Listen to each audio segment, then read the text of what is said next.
அனைவருக்கும் வணக்கம். மாலத்தீவுக்கு சுற்றுலா போனான்னு இருக்கிறீங்களா நண்பர்களே? அப்படி யோசிச்சிங்க அப்படின்னா அந்த நினைப்பையே அறவே மாற்றிக்கோங்க. ஏன்னா மாலத்தீவில் இந்தியர்களை தாக்க ஆரம்பிச்சிருக்கிறாங்க அப்படிங்கிற அதிர்ச்சிகரமான செய்தி நம் காதுகளுக்கு எட்டியிருக்குது. இந்த செய்தி மட்டுமல்ல, மாலத்தீவு தொடர்பான மேலும் 2 முக்கியமான செய்திகள். ஒன்று, சீனாவுக்கு பிறகு மாலத்தீவு இந்தியாவுடைய இன்னொரு எதிரியான துருக்கி நாட்டு போர்க்கப்பலை உள்ள விடுது அப்படிங்கிற ஒரு விஷயமும்.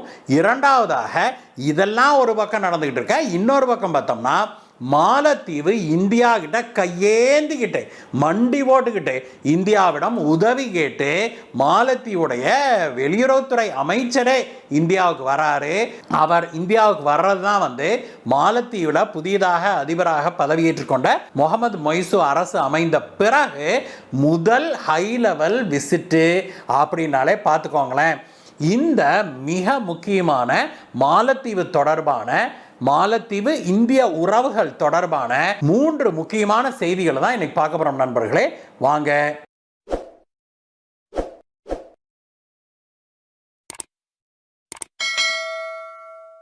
சென்ற ஆண்டு மாலத்தீவுடைய அதிபராக முகமது மொய்சு பதவியேற்றுக் கொண்டதில் இருந்து அவர் இந்தியாவுக்கு எதிரான நடவடிக்கைகளை தீவிரமாக எடுக்க ஆரம்பிச்சிருக்கிறாரு.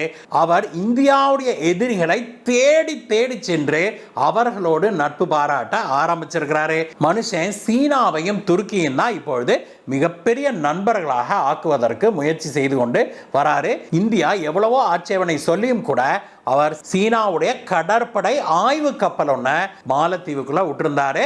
அந்த கப்பல் சில மாதங்களுக்கு முன்பே மாலத்தீவுக்கு வந்து கொஞ்ச நாள் நின்றுட்டு அப்புறம் சர்வதேச கடல் எல்லையில் சுத்திட்டு இருந்தது.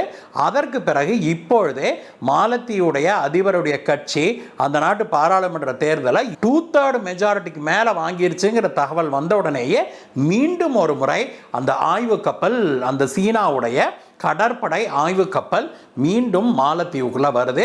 கிட்டத்தட்ட 1 மாத காலத்துக்கு மேலாக அங்க நிறுத்தி வைக்கப்படும் அப்படிங்கிற அதிர்ச்சிகரமான செய்தி நம்ம காதுகளுக்கு எட்டி, அந்த நியூஸை நம்ம டைஜஸ்ட் பண்ணி முடிக்கிறதுக்குள்ள மாலத்தீவு அதிபர் இந்தியாவுக்கு எதிரான அடுத்த செருகலை செய்திருக்கிறார் நண்பர்களே. இந்தியாவுடைய புறமுதுகளை மீண்டும் ஒரு முறை குத்தி இருக்கிறாரு. அது என்ன அப்படின்னா, துருக்கி இருக்குது இல்லையா, இந்தியாவுடைய இன்னொரு மிகப்பெரிய எதிரியாக கருதப்படுது துருக்கி. அந்த துருக்கி நாட்டுடைய போர்க்கப்பல் ஒன்று மாலத்தீவுக்குள்ள வர்றதுக்கு அனுமதிச்சிருக்கிறாரு இந்த முகமது மொய்சு. முகமது மொய்சு அங்கே அதிபராக அந்த நாட்டில் பதவியேற்றுக் கொண்ட உடனேயே அவர் என்ன பண்ணாரு, நேராக அவருடைய முதல் பயணம் துருக்கிக்கு தான் அமைஞ்சது. வழக்கமாக இந்தியாவுடைய நெருங்கிய நாடுகளான இலங்கை ஆகட்டும், மாலத்தீவு ஆகட்டும், இந்த நாட்டில எல்லாம் அதிபரோ பிரதமரோ பதவியேற்றாங்க அப்படின்னாக்க அவர்களுடைய முதல் வெளிநாட்டு பயணம் இந்தியாவாக தான் இருக்கும். இது மரபாக இருந்து வருது. வழி வழியாக இந்த மரபை அனைவரும், அவங்களுக்கு இந்தியாவை பிடிக்குதோ இல்லையோ, இந்தியாவுக்கும் அவங்களுக்கும் பிரச்சனைகள் இருக்குதோ இல்லையோ, வழி வழியாக இந்த மரபை அந்த நாடுகள் பின்பற்றியே வந்திருக்குது. ஆனால் அந்த மரபை உடைத்து விட்டு தன்னுடைய முதல் வெளிநாட்டு பயணத்தை துருக்கிக்கு மேற்கொண்டாரு முகமது மொய்சு. அங்க துருக்கி போன மனுஷன் துருக்கியிலிருந்து TB2 அப்படின்னு அழைக்கப்படுகிற அவங்களுடைய ட்ரோன்களை, ஆளில்லா போர் விமானங்களை வாங்குவதற்கு அவர் அங்க ஒரு அக்ரிமெண்ட்ல கையெழுத்து போட்டாரு. இதன் மூலமாக இந்தியாவுடைய மிக முக்கியமான எதிரியான துருக்கியோடு மாலத்தீவு கைகோர்த்து எதிரிக்கு எதிரி நண்பன் அப்படிங்கிற கொள்கையை முகமது மொய்சு கையில் எடுத்திருக்கிறாரு.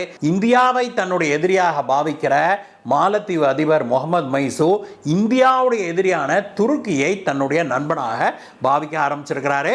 அதனுடைய ஒரு நீட்சியாக தான் இப்பொழுது துருக்கியுடைய போர்க்கப்பலான TCG டினலாடியா அப்படிங்கிற கப்பலை மாலத்தீவுடைய தலைநகரான மாலேல நங்கூரம் இடுவதற்கு அவர் அனுமதி வழங்கியிருக்கிறாரு.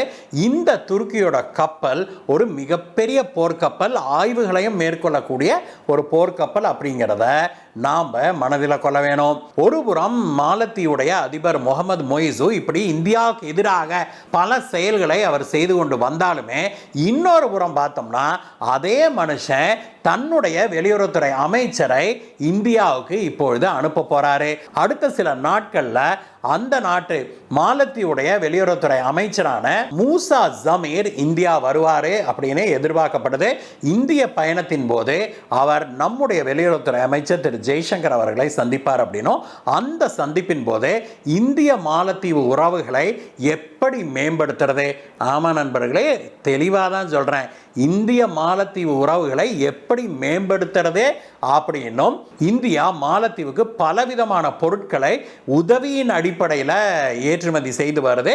பல அத்தியாவசிய பொருட்களை, கோதுமை, அரிசி, சர்க்கரை, எண்ணெய், சமையல் எண்ணெய் போன்ற பல அத்தியாவசிய பொருட்களை சலுகை விலையில கூட மாலத்தீவுக்கு வழங்கி வருது இந்தியா. இதுல நிறைய கிரெடிட் லைன் ஆகும், அதாவது கடன் கொடுத்து விட்டு இந்தியா கொடுத்த கடனைவே பயன்படுத்தி இந்தியாவிடம் பொருட்கள் வாங்கிக்கலாம். அதற்கு பிறகு அவங்க அந்த கடனை திருப்பி செலுத்தின பிறகு மறுபடியும் அது டாப் அப் ஆயிடும். நம்ம ஊர்ல வங்கிகள் எல்லாம் நம்ம நிறுவனங்களுக்கு ஓடி வாங்கணும் இல்லையா, ஓவர் டிராஃப்ட் வாங்கணும் இல்லையா, அதே மாதிரியான பாலிசி, அதுக்கு பெயர் கிரெடிட் லைன். கிரெடிட் லைனையும் கொடுத்திருக்குது இந்தியா. அது மட்டும் இல்லாமல் இந்தியா பல அத்தியாவசிய பொருட்களையும் மருந்துகளையும் சலுகை விலையில் கொடுக்குது. சிலவற்றையெல்லாம் அத்தியாவசியமான மருந்துகளை, பொருட்களை எல்லாம் இலவசமாக கொடுக்குது இந்தியா. இந்த மாதிரி பொருட்களை எங்களுக்கு நீங்கள் தொடர்ந்து வழங்க வேணும், இதை அதிகரிக்க வேணும் அப்படின்னு கேட்பதற்காக மாலத்தீவு வெளியுறவுத்துறை அமைச்சர் வராருன்னு சொல்றாங்க. இது போக இந்தியாவோடு பல ஸ்ட்ராட்டஜிக் முக்கியத்துவம் வாய்ந்த விஷயங்களை இவர் பேச போறாரு அப்படின்னு மாலத்தீவுல இருந்து வெளிவருகிற செய்திகள் சொல்லுது. எனக்கு ஒன்றும் புரியல நண்பர்களே, உண்மையிலேயே இந்தியாவை கண்ட அந்த முகமது மொய்சுவுக்கு மாலத்தீவுக்குலாம் எந்த அளவுக்கு இலக்காரமாக இருக்குது அப்படிங்கிறத நமக்கு புரியல. ஒரு பக்கம் பாருங்க, இந்தியாவுடைய எதிரிகள் அனைவரோடும் கைகோர்க்கிறாரு முகமது மொய்சு. சீனா, துருக்கி, பாகிஸ்தான் போன்ற நாடுகளோடு அவர் வெளிப்படையாகவே கைகோர்த்து இந்தியாவுக்கு எதிரான செயல்களில் அந்த நாடுகள் மாலத்தீவில் வச்சே ஈடுபடுவதற்கு அவர் அனுமதியும் வழங்குறாரு. இந்தியா ஏற்கனவே மேற்கொண்டிருந்த பல டிஃபென்ஸ் டீல்களை மாலத்தீவு அதிபராக இவர் பதவியேற்றுக் கொண்ட உடனேயே கேன்சல் பண்ணாரு. அதில் மிக முக்கியமானது, இந்தியா மாலத்தீவை சுற்றி இருக்கிற கடல் பகுதிகளை படம் எடுத்து ஸ்டடி பண்ற அந்த ஹைட்ரோஜெனிக் சர்வேயை மேற்கொண்டு வந்தது. அதை அவர் கேன்சல் பண்ணாரு. அதற்கு பிறகு அதே வேலையை அவர் சீனா கிட்ட கொடுத்திருக்கிறார். என்ன ஒரு அநியாயம் இதெல்லாம். ஆனால் மனுஷன் தான் தானே அதிபர், அதனால நான் என்ன வேணா செய்வேன் அப்படிங்கிற நோக்கத்தோடு செய்யறாரு. அது மட்டும் இல்ல, சீனாவோடு பல பாதுகாப்பு ஒப்பந்தங்களையும் அவர் மேற்கொண்டிருக்கிறாரு அப்படிங்கிற செய்தியும் வருது. இன்னொரு பக்கம் துருக்கியோடு பாதுகாப்பு ஒப்பந்தங்களை மேற்கொள்றாரு. உதாரணத்துக்கு இந்திய படைகள் அங்க ஒரு 72 பேர் இருந்தாங்க. இந்தியா மாலத்தீவுக்கு 2 லைட் காம்பேட் ஏர்கிராஃப்டையும் ஹெலிகாப்டர் ஒன்றையும் இலவசமாக வழங்கி இருந்தது, பரிசாக கொடுத்திருந்தது. அதை ஆபரேட் பண்ணிட்டு இருந்தாங்க. அதை வைத்துக்கொண்டு மாலத்தீவுடைய கடல் பரப்பு முழுவதையும் பாதுகாப்பு நடவடிக்கைகள் மேற்கொண்டு வந்தாங்க. மாலத்தீவுக்கு கிட்டத்தட்ட 900 சதுர கிலோமீட்டர் அளவுக்கு எக்ஸ்க்ளூசிவ் எக்கனாமிக் ஜோன் இருக்குது, இஇசின்னு சொல்லுவாங்களே, அது இருக்குது. அந்த கடல் பரப்பு முழுவதையும் இந்தியாவுடைய படைகள் தான் பாதுகாத்து வந்தாங்க. அந்த டீலை மனுஷன் கேன்சல் பண்ணிவிட்டு, ஆனால் இந்தியா கொடுத்த விமானங்களையும் ஹெலிகாப்டரையும் தான் வச்சுக்கிறாரு. அந்த டீலை மட்டும் இந்தியா ஆப்ரேட் பண்ணது இல்லையா, அந்த டீலை மட்டும் கேன்சல் பண்ணிவிட்டு இந்திய ராணுவம்லாம் நீ கிளம்புங்கன்னு சொல்லிட்டு துருக்கியிலிருந்து நாங்கள் வாங்குற ட்ரோன்களை கொண்டு நாங்களே எங்களுடைய பாதுகாப்பை மேற்கொண்டு கொள்வோம் அப்படின்னு சொல்லியிருக்கிறார் மனுஷன். ரைட்டு, இதையெல்லாம் பண்ணுற இல்லை. அப்போது ரோசக்காரனாக இருந்தால் நீ எதுக்கு எங்ககிட்ட கை நீட்டிட்டு நிற்கிற, எதுக்கு மண்டி போட்டுக்கிட்டு கெஞ்சுற? நீ அத்தியாவசிய பொருட்கள் மட்டும் கெஞ்சினதோடு இல்லை, இந்தியாவுக்கு வரும்போது அந்த நாட்டுடைய வெளியுறவுத்துறை அமைச்சர், நம்முடைய நாட்டு வெளியுறவுத்துறை அமைச்சரான திரு ஜெய்சங்கர் அவர்கள் கிட்ட அவங்களுக்கு மாலத்தீவுக்கு இந்தியா கொடுத்திருக்கிற கடன் இருக்குது இல்லையா, அந்த கடன்ல ஒரு பகுதியை நீங்க தள்ளுபடி பண்ணுங்கன்னு கேட்க போறாராம் மனுஷன். இதெல்லாம் நியாயமா வாங்க இருக்குது?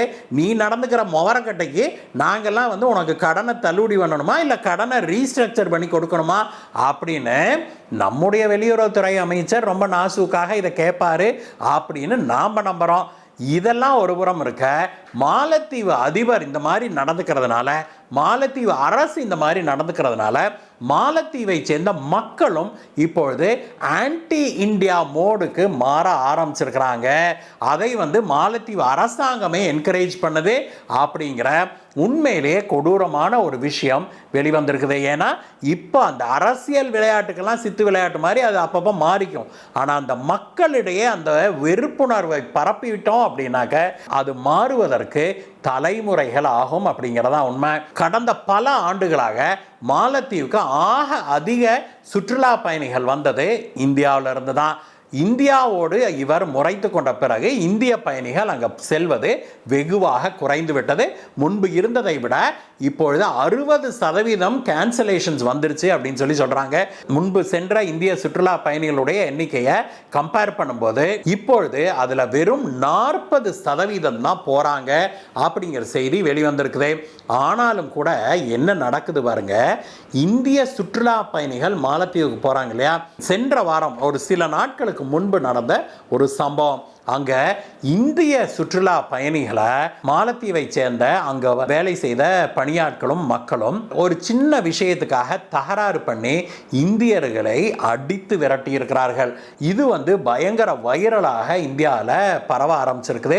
இது ஒரு இன்சிடென்ட் இல்லை நண்பர்களே. இதே போல வேறொரு தீவுல, மாலத்தீவுல இஸ்ரேலை சேர்ந்த ஒரு பெண்மணியை கண்டபடி தாக்கி இருக்கிறானுங்க. கண்டபடி தரக்குறைவாக பேசி அந்த பெண்மணியை தாக்கி அந்த பெண்மணி அன்றே நாட்டை விட்டு வெளியேறி இருக்கிறாரு. அதற்கு அவங்க சொன்ன காரணம் என்னன்னா, பாலஸ்தீனர்களை இஸ்ரேலியர்கள் நீங்க தாக்குறீங்க இல்லையா, அப்போ எங்க நாட்டில் முஸ்லிம் நாடான மாலத்தீவில் உங்களுக்கு என்ன வேலை? Israelis are not welcome here அப்படின்னு வெளிப்படையாகவே மாலத்தீவு மக்கள் சொல்றாங்க. அதுக்கு தகுந்த மாதிரி அவங்கள விரட்டியும் அடிக்க ஆரம்பிச்சிருக்கிறாங்க. அதே போல இப்பொழுது மாலத்தீவுடைய மக்கள் மனதில் நஞ்சு கலக்கப்பட்டு வருது. இதனால விஷமேறிய அந்த மாலத்தீவு மக்கள் இந்தியாவுக்கு எதிரான நடவடிக்கைகளுக்குள்ள அவங்க ஈடுபட ஆரம்பிச்சிருக்கிறாங்க. இந்திய சுற்றுலா பயணிகளை நேரடியாகவே அவங்க தாக்க ஆரம்பிச்சிருக்கிறாங்க. இந்தியர்களுக்கு எதிராக செயல்பட ஆரம்பிச்சிருக்கிறாங்க அப்படிங்கிற செய்தி கேட்கும்போது உண்மையிலேயே நமக்கு மிகவும் வருத்தமாகவும் இருக்குது. இன்னொரு பக்கம் பயங்கர ஆத்திரமும் கோபமும் வருது நண்பர்களே. இந்தியா கொஞ்ச நஞ்சமல்ல, எத்தனை உதவிகளை இந்த நாட்டுக்கு செய்திருக்குது. நன்றியற்ற மாலத்தீவு இன்றைக்கு இந்தியர்கள் மீது கை வைக்க துணிஞ்சிருக்குது. அப்படின்னாக்க எந்நன்றி கொண்டாருக்கும் உய்வுண்டாம், உய்வில்லை செய் நன்றி கொண்ட மகருக்கு அப்படிங்கிற திருவள்ளுவருடைய வாக்குக்கேற்ப கண்டிப்பாக மாலத்தீவுடைய அழிவு ஆரம்பிச்சிருச்சு அப்படின்னு தான் நாம் சொல்கிறோம். அதே சமயத்தில் நண்பர்களே, நீங்கள் யாராவது இனி மாலத்தீவுக்கு போகலான்னு நினச்சிங்கன்னா, ஏற்கனவே நீங்கள் பிளான் பண்ணியிருந்தீங்கன்னா கூட தயவு செய்து இனி போகாதீங்க. மாலத்தீவுக்கு செல்வது நம்முடைய இந்தியர்களுடைய உயிருக்கே ஆபத்தாக விளையக்கூடும் அப்படின்னு தான் இப்பொழுது இந்தியாவில் இருக்கிற பல டூரிஸ்ட் ஏஜென்ட்டுகளே சொல்கிறாங்க. நீங்கள் டூர் புக் பண்ண போனால் கூட மாலத்தீவா சார், வேண்டாங்க சார், இப்போதையத்துக்கு வேண்டாங்க சார், கொஞ்ச நாள் போட்டுங்க சார் அப்படின்னு சொல்லுகிற ஒரு நிலை உருவாகி இருக்கிறதா உண்மை. தயவு செய்து மாலத்தீவுக்கு செல்லாதீர்கள் நண்பர்களே.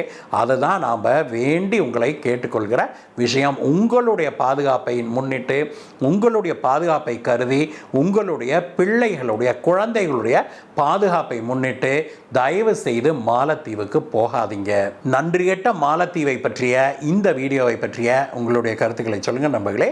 மீண்டும் உங்களை வேற வீடியோ சந்திக்கிறேன் கைஸ். Bye bye.